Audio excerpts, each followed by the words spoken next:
Okay, so here we are here in a home in Noosa House. We've got ourselves a pretty decent sized carpet python here in this person's bedroom.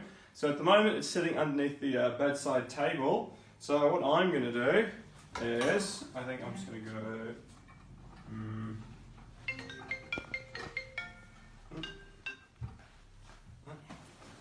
I'll move that one.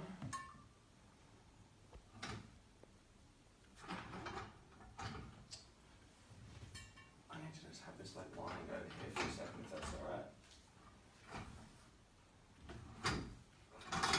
Okay. Now, we literally are going to do it like this.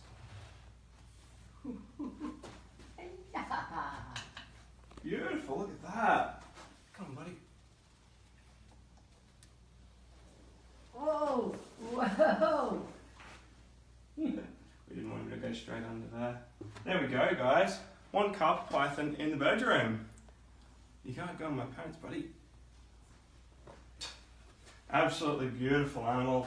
But yeah, as you can see, as the nights are starting to cool down, they get more and more interested in warm places. And this one's obviously found a way in through an open door or something and got warm and comfortable. But there we are, guys. We are all done.